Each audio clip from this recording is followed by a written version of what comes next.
So it's currently 2:05 a.m. and in my very first video, I told you that when I can't sleep, I do this. So today, it was a hard day. And for those of you who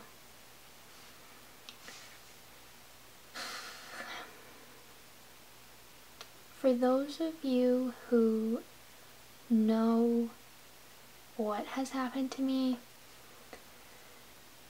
and have been through it with me, this whole process, I just want to say thank you.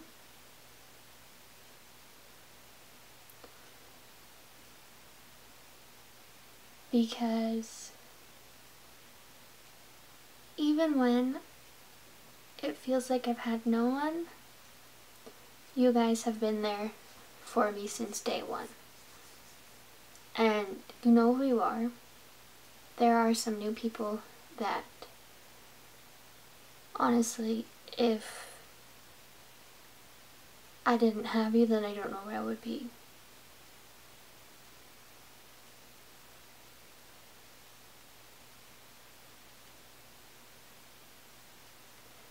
I just wanted to say thank you because some of you have lifted me up when I had no one, when I felt alone.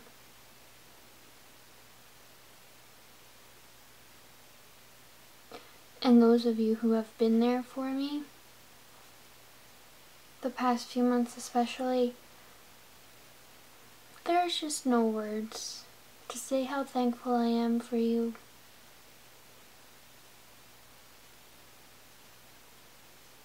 Honestly. You all mean so much to me. You have no idea. And, like, everyone knows when something's wrong with me because I'm this happy-go-lucky person and I can't go anywhere without you guys knowing something's wrong. I'll walk into a room and everyone just knows something's wrong. Or I'm feeling a certain way.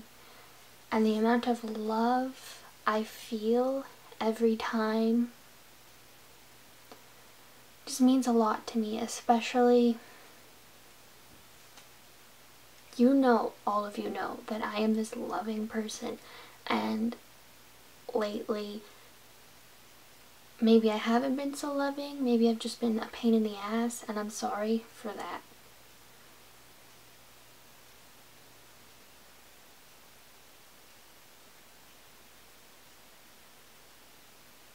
But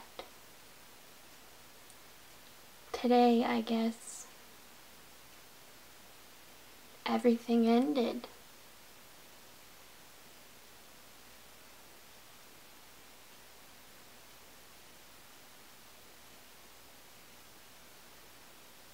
For those of you who know, then you know. Today, on December 4th, 2018, I lost my voice as a person. I lost my voice to speak for myself. I lost my voice in a battle where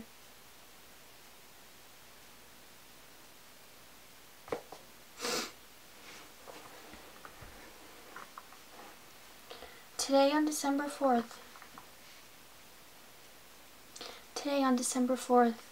2018, I realized how it truly feels to not have a voice and to not speak for what is right.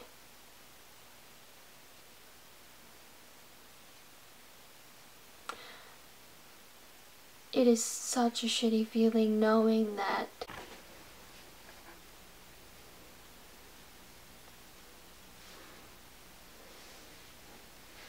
Okay.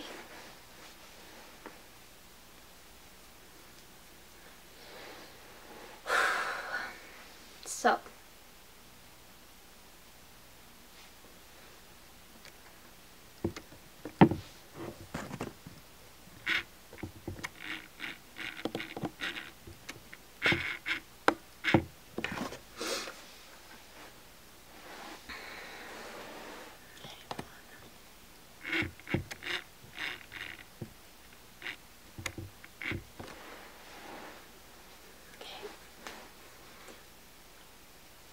I don't know if you can tell, but I was crying.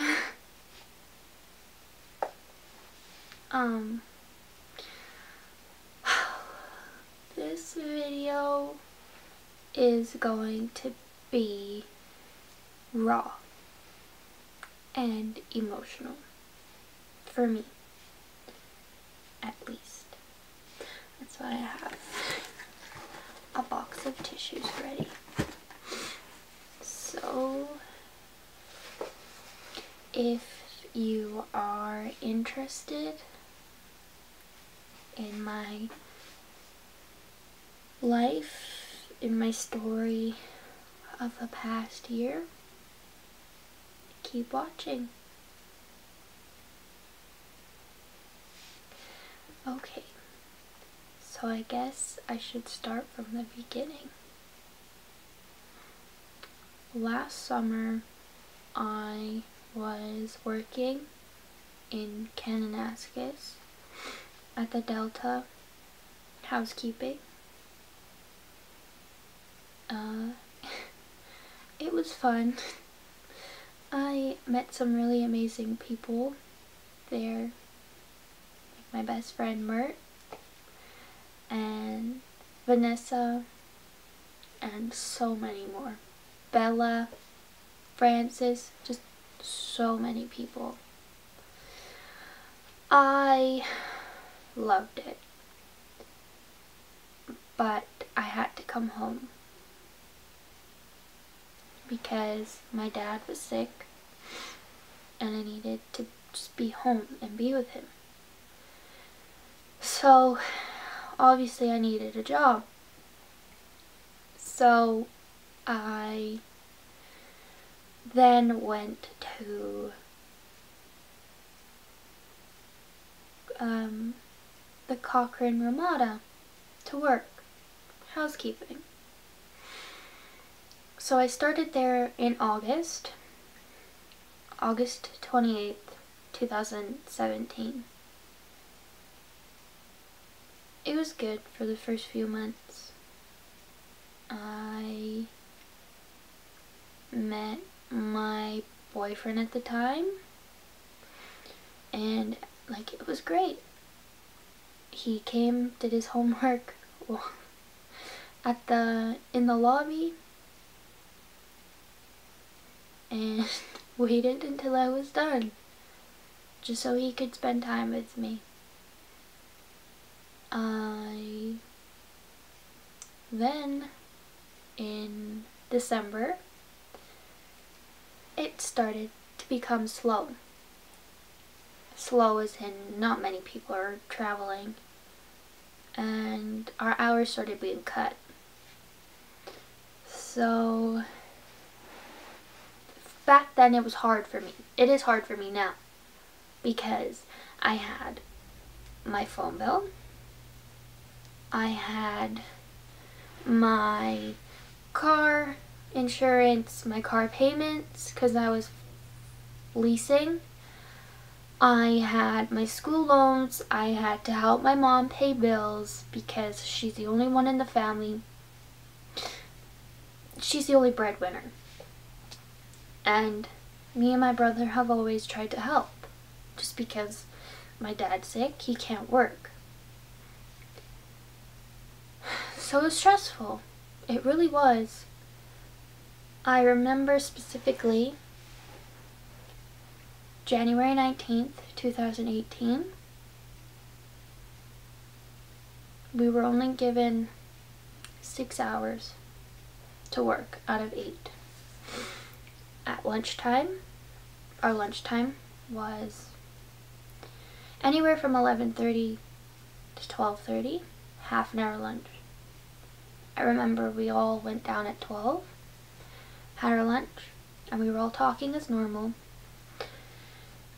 And we were all talking about how the hours suck. And I remember specifically there was a comment that was made saying, "Hey Ashley, why don't you look into massage therapy, because I heard it makes great tips."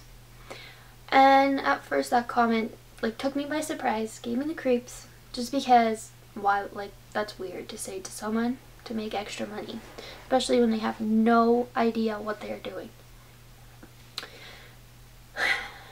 I was told it was easy. It was an easy thing to start, when I know it isn't, because my boyfriend at the time was seeing people who did weird things with your body. It's a long story, but I knew it wasn't easy. So yeah, that comment was made. Everyone knew I needed extra money and I was stressing out about it. Everyone knew that. So after lunch, me and one of the other girls, we go to the elevator to go up to our floor, because we were both in housekeeping. So we were going back upstairs to finish for the day, like finish our rooms. And as the elevator's doors are closing, someone walks to the elevator. The girl I was with opened the door and said, "What floor are you going to?" This person didn't say anything, did not say anything. Although our buttons for our floors were already hit. She was going to 4, I was going to 2. He turns to her and says, "Well, what floor are you going to?" She said 4. He looked at me dead in the eye and said, "Well, I guess I'm going to 2.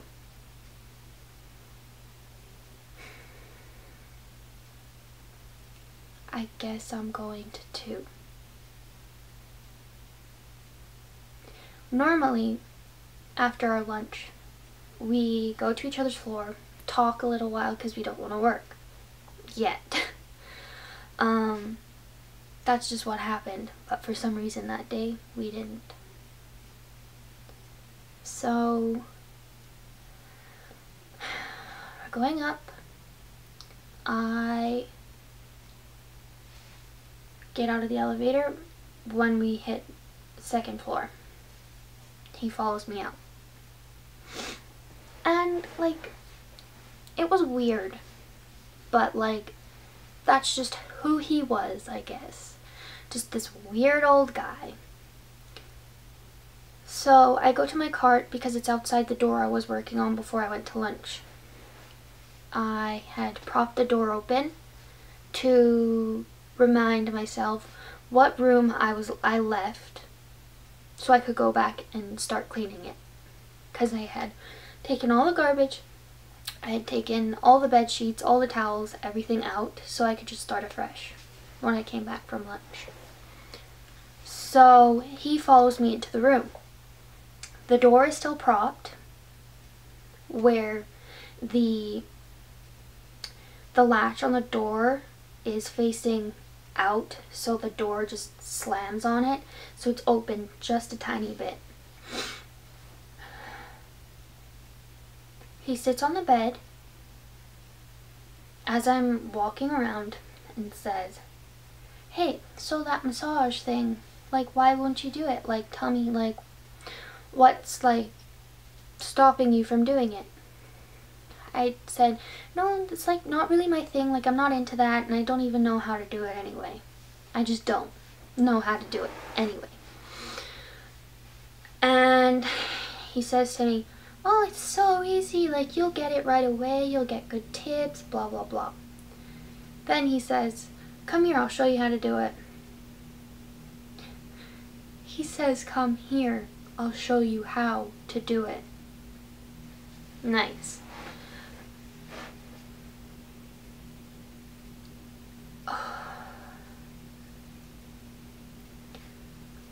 because I didn't think anything would happen.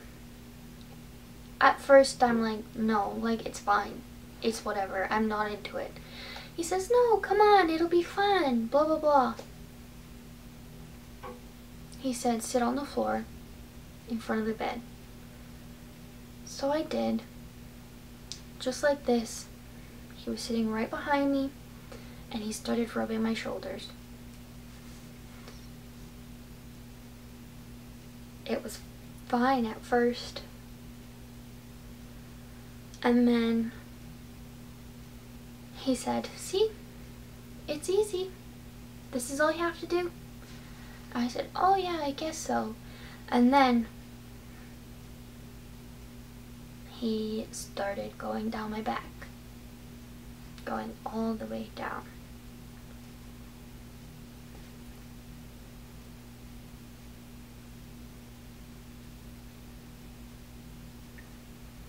He then tells me to lean up against the bed with my back facing him. So at this point, I was like this, facing him, like with my back.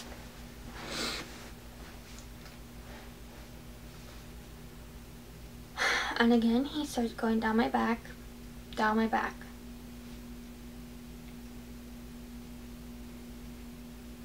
And then, next thing you know, as soon as he hits down, his hands go off my shirt.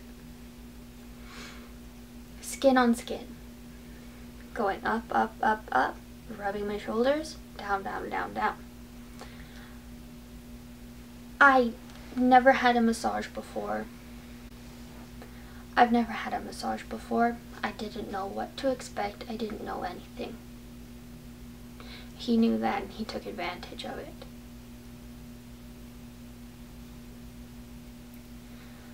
So,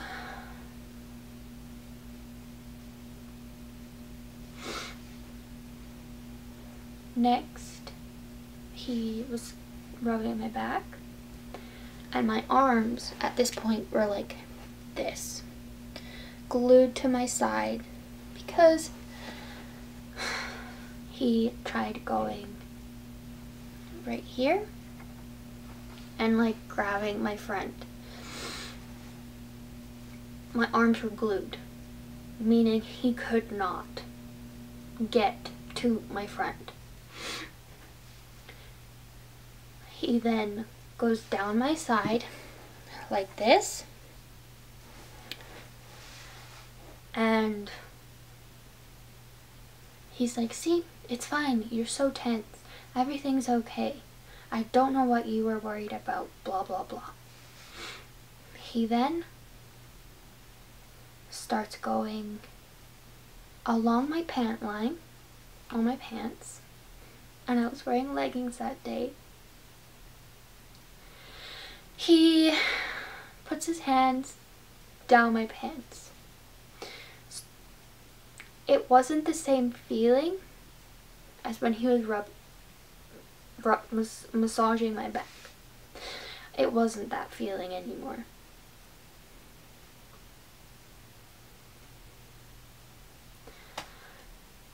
It just wasn't that feeling anymore. He started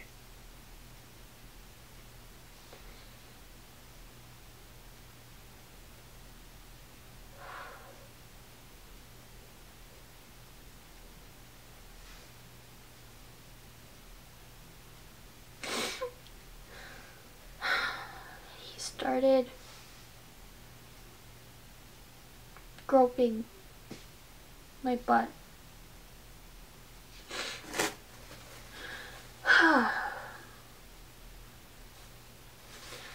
Yeah, so he started groping my butt.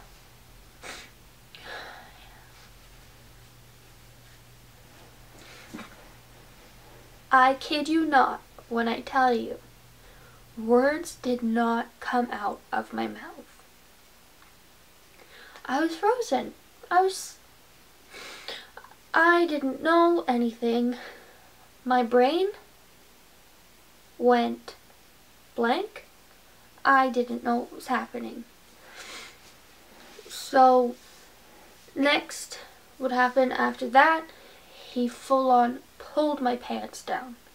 At this point, you could see my butt.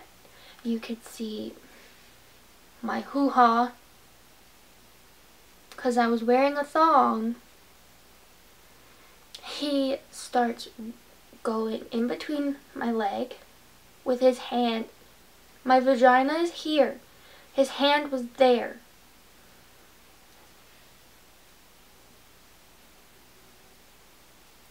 What in their right mind?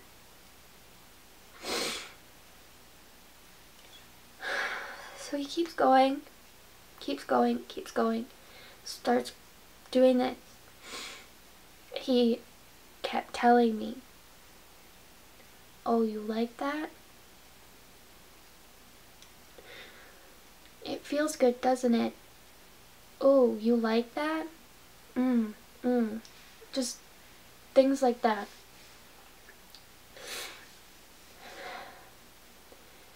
He then tried to prop me in a different position.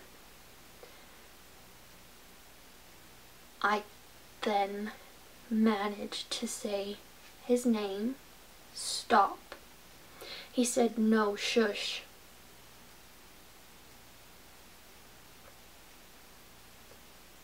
He said, "No, shush."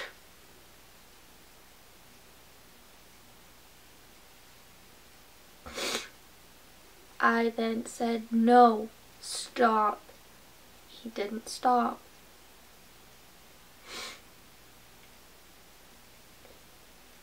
He kept going.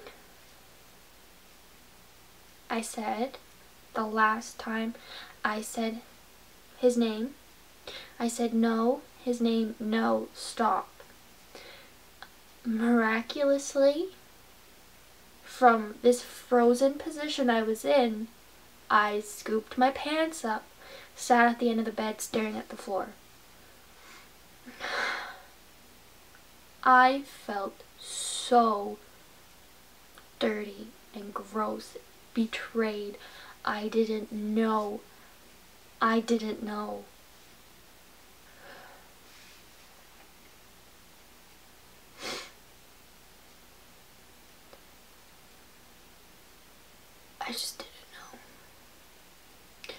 Immediately, I started bawling my eyes out because I couldn't comprehend what just happened. I didn't know what just happened. I was still in this state. I don't even know what state that was. He then says, "Hey, you like that, right?" While he's standing right in front of me, this close to my face. I was staring at the floor.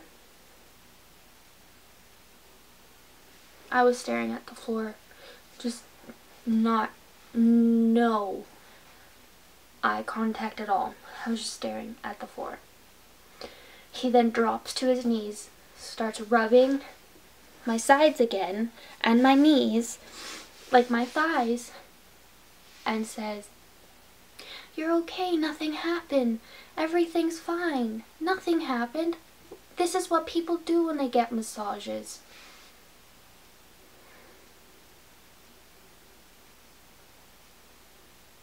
I know now that is not what happens.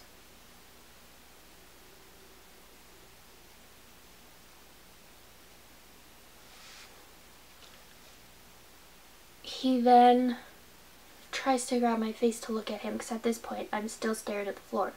He tries to grab my face to look up at him, and I wouldn't. I was just like this. He then brought his face closer to mine, said, "Hey, everything's fine, still trying. I wouldn't. He said, "Everything's fine, you're okay, nothing bad happened, blah blah blah." In my mind, I'm like, "You need to stop touching me, you need to get away from me." I didn't know what to do at all. When you're in that situation, you don't know what to do. You're all alone in that situation.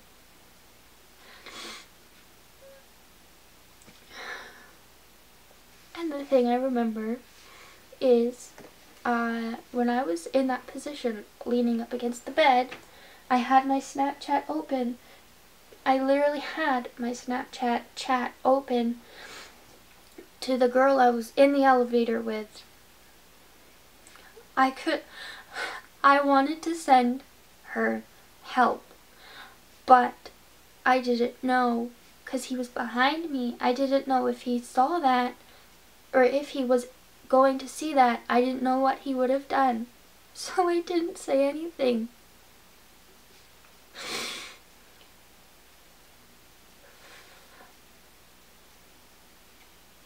After this person gets up from his knees, he leans over to me, tries to grab my face one more time, and I said no.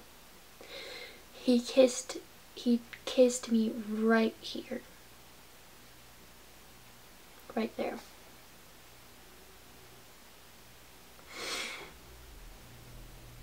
He gets up and says, "Look at me."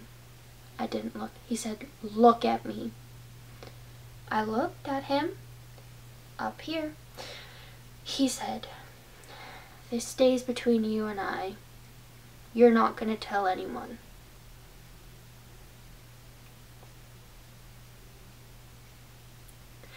He knew he did something wrong. I'll get into that. He knew he did something wrong. And that's the fucking fucked up part.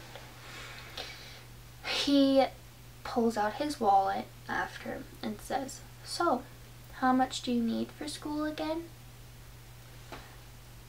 And I look at him dead in the eye and I said, "What?" At this point, again, I start bawling my eyes out, because I knew in my mind he just wanted to pay me off. I then moved to the opposite side of the bed, started tucking in the bed because it was half made, because I wanted to get something in between us. He asks me again, "How much do you need for school?" I said, "No, get out." He said, "No, seriously." And I said, "No, get out." And he said, "All right," but he said, "Ashley, it's fine. Just remember, this is what happens." And I'm like, what? What? No. At this point, I screamed at him and I said his name and I said, "Get out." He then left the room.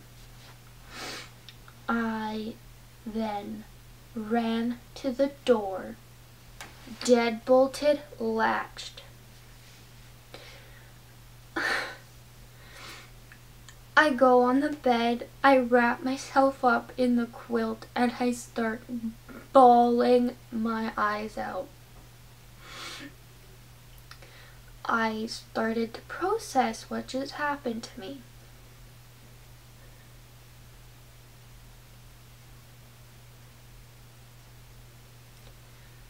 This wasn't normal.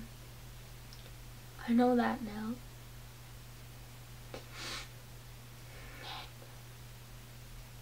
I was trembling, and I remember I cried for a good 5 minutes after. I remember I cried for a good 5 minutes after he left. I then go on my Snapchat. I messaged the girl. I said, come downstairs. I need to, you need to come here." She's like, "Why? What's going on?" I said, "You just need to come here." She saw him. She ran down. She saw him going towards the elevator.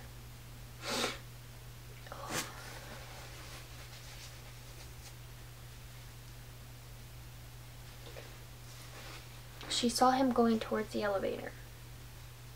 And she knew that because I had locked the door and the way he was acting, something had happened. I opened the door. She sees my face. I'm white, is what she said. I was white. I was bawling my eyes out. My eyes were bloodshot. She said she'd never seen me or anyone like that before.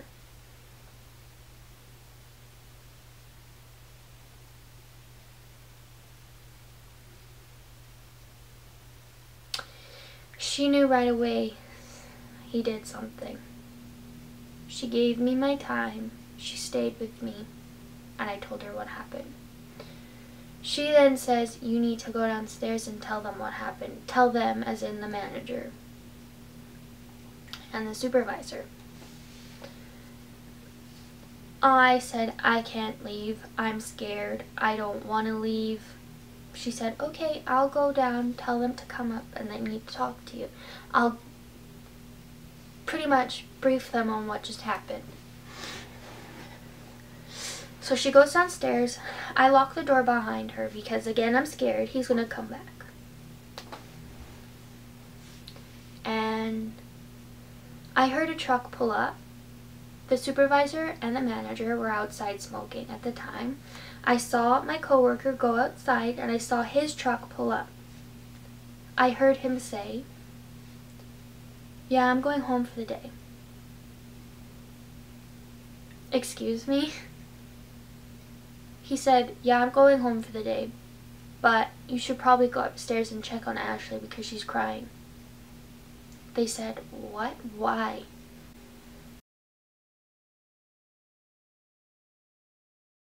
I said, I know what you did.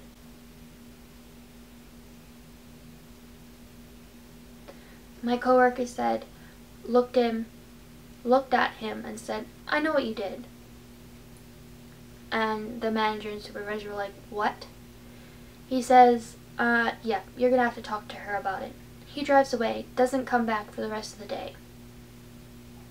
At this point, I was furious. Like I wasn't even feeling, I don't even know, I wasn't even feeling anything. He left.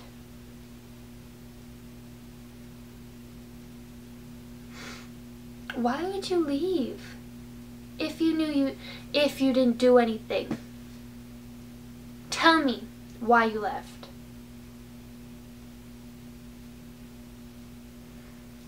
I ran downstairs into the staff washroom.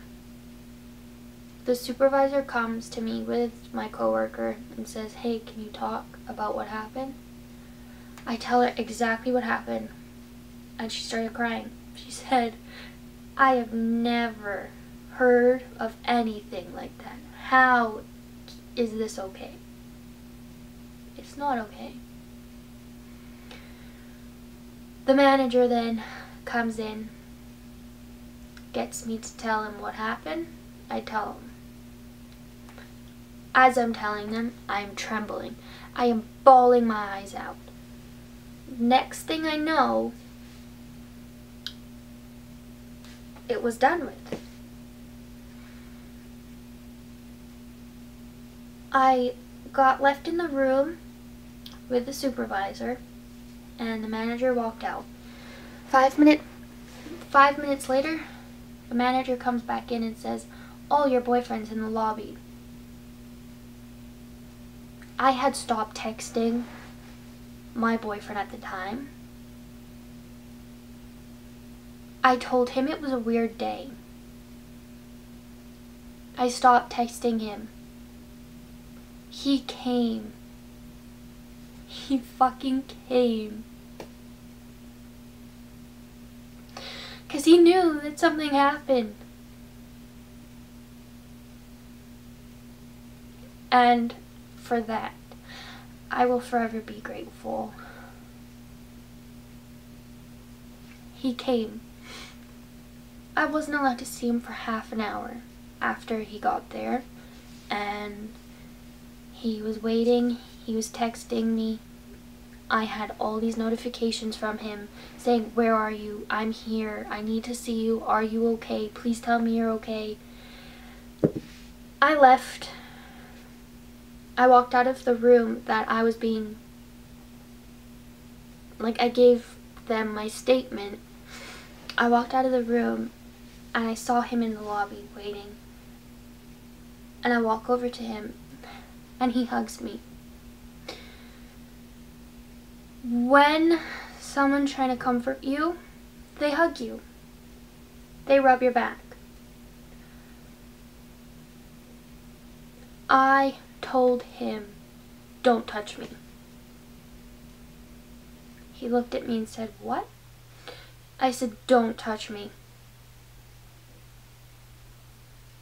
Do you know how fucked up it is to tell the person you're with not to touch you?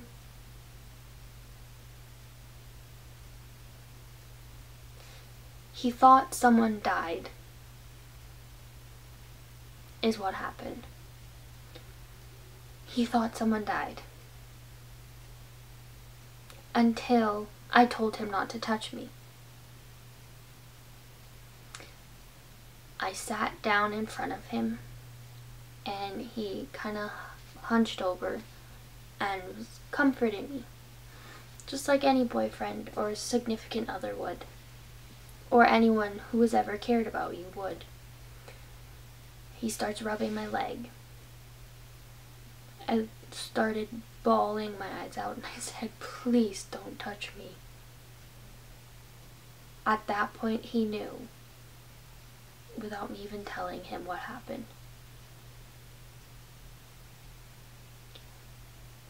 They sent me home for the day. They told me not to come in on the weekend, but to come back in on Monday and work.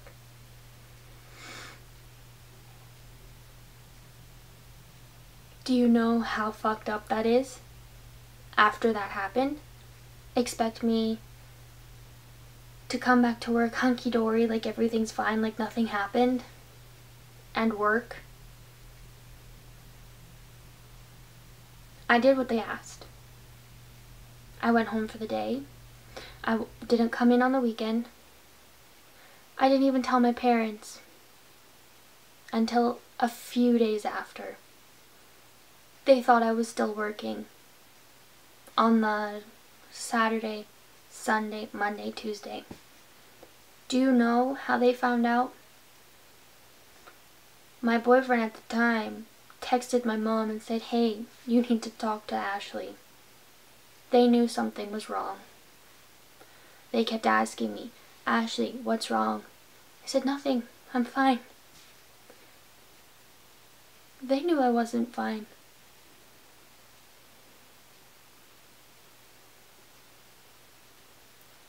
I just didn't want them to look at me differently. I didn't want anyone to look at me differently, because I thought it was my fault. I thought maybe if I didn't have my hair that way a certain day, if I wasn't wearing makeup that day, if I wasn't wearing leggings that day, or the shoes, maybe it wouldn't have happened.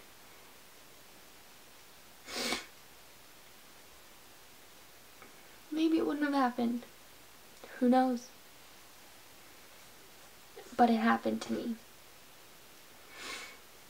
This is my story. And no one, as fucked up as it is, no one can take that away from me. Because this is my story.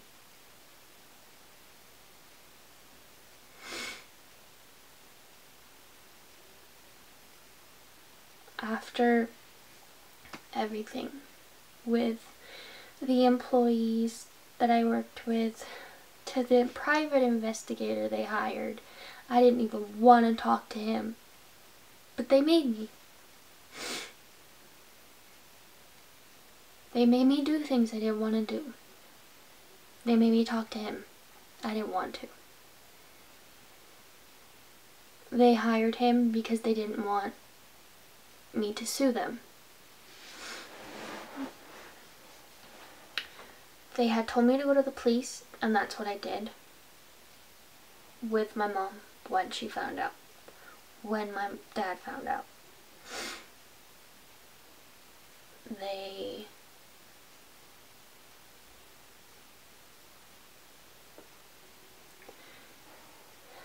A police officer, the RCMP officer I spoke to was angry. He said, if I were you, I would press charges. He told me that I needed to press charges because he wanted to get him. He had a daughter. He dreaded to think that it would have happened to her. So that's what I did. They left me in a room for 5 minutes to think about it. During these 5 minutes, all I could think about was all the people that this has happened to. They've had. During those 5 minutes, all I could think about was how many people this has happened to and how many people have stayed quiet because they're scared. I thought about my friends who have gone through it, who have gone through worse than me. I did it for them. I did it for myself. I did it so it could potentially stop from happening.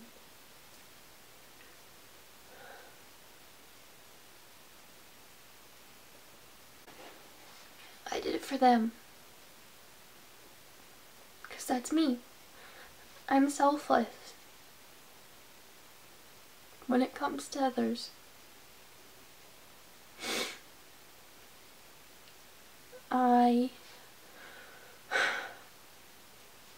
After the 5 minutes was up, he came back in the room and said, "What's your decision?" I said, "I'll do it. I'll press charges." Within 5 minutes, he left the police station, went to his house, arrested him. He had no criminal record, meaning they can't arrest him because he had no prior record. He was given a promise to appear at court, and he showed up. The RCMP officer called me and said, "Yep, we arrested him, but he got let go because he didn't have a criminal record." I said, "Oh, did he say anything?" "No, he laughed. It was a joke to him, apparently."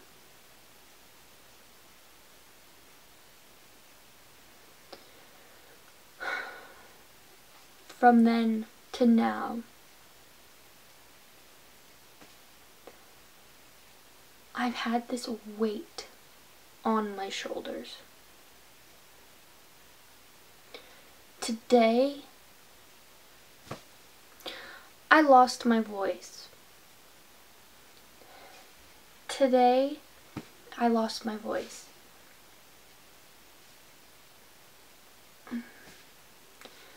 He had court dates he had to go to every whatever. I never went to them because I didn't have to.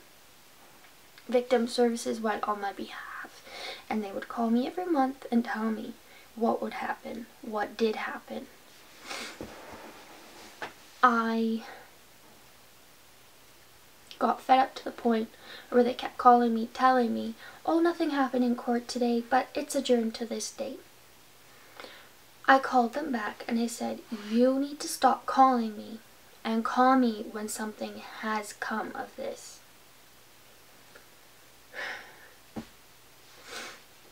In October, I had a meeting with the Crown prosecutor, pretty much telling me what my options were, whether it be trial, peace bond, or whether he would just go to counseling, or whether I would just let it go. At this point, I didn't know what I wanted to do. I thought about it, and I thought about it. I made my decision. I wanted to take him to trial. I wanted him to suffer. I wanted him to go away. I then get told by the prosecutor that I have less than a 50% chance of winning because there's not enough evidence. It's his word against mine.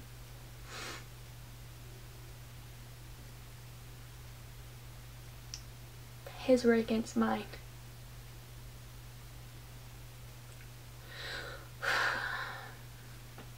My heart, my chest is so heavy talking about this. My mental state for the last year has never been like this. I felt like this dark thing. I felt numb. I haven't been able to feel anything. I was in the fight mode. I fought everyone. I fought my parents. I fought my brother. I fought my grandma. I fought my friends. I pushed my friends away.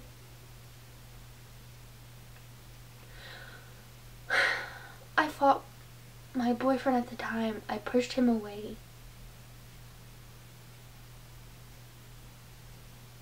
Pushed everyone away.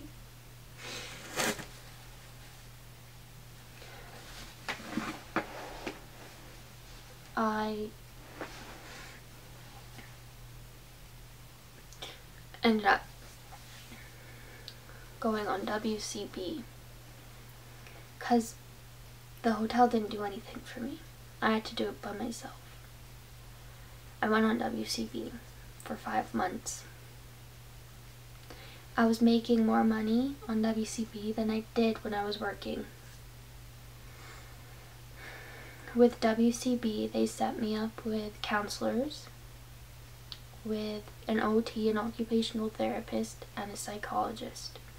I went to them 3 times a week, sometimes 4, for 2 hours a day. At first, I was making no progress. I had pushed it all in the back of my mind, and it was there. It was done. I fought them, even. I said, no, I'm fine. I don't need you guys. It's fine. But it wasn't fine. The nights came.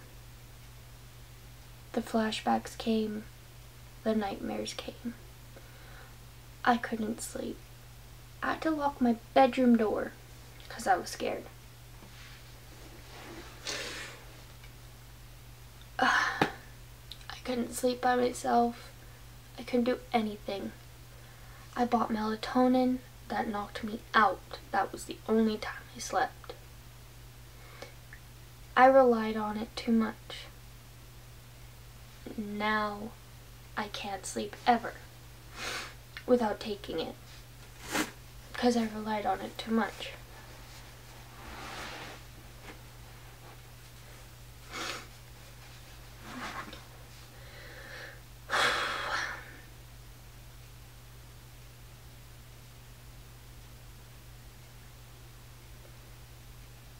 Yesterday, I got an email telling me how the prosecutor said to victim services how we can no longer keep the courts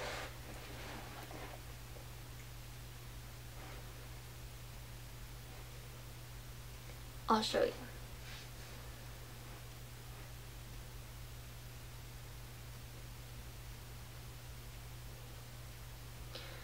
We cannot let cases languish forever. The Supreme Court of Canada has repeatedly made it clear that cases that get delayed too long will be subjected to a stay of proceedings due to unreasonable delay. I am formally proposing that this case be resolved with a peace bond, with conditions that include no contact, counseling for sexual respect, and a donation to an appropriate charity. I understand that not everyone will be pleased with this decision.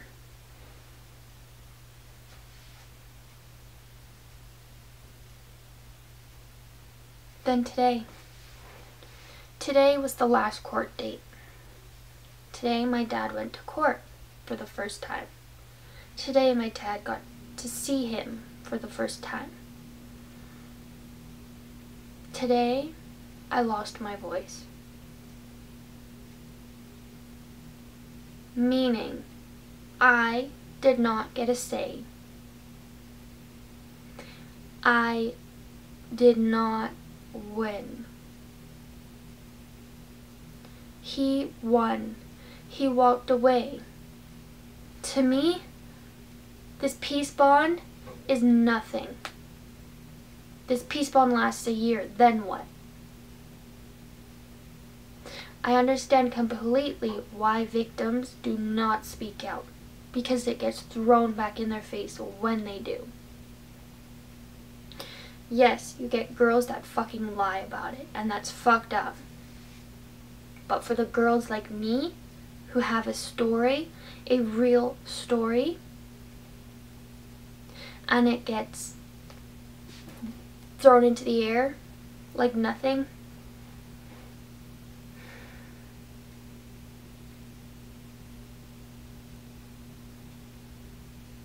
it's fucked up, man.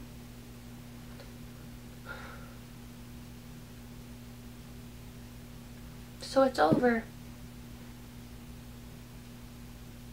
It's over. I didn't get a say. I didn't win. But you know what he didn't take away from me? He didn't take away my family.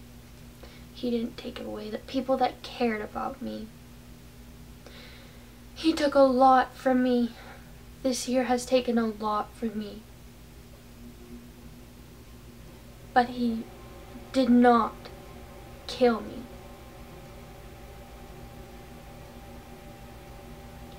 He did not take my family. He did not take the people that care about me. He did not take away my friends.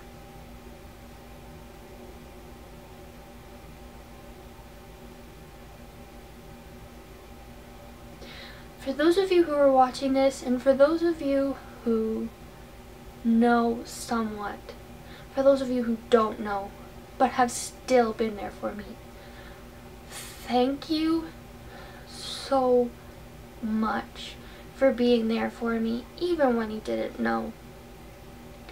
Thank you for the people who I have recently been talking to, or have become friends with, who have been there for me, who don't know me that well. But they know who I'm about, they know my character, they know my personality.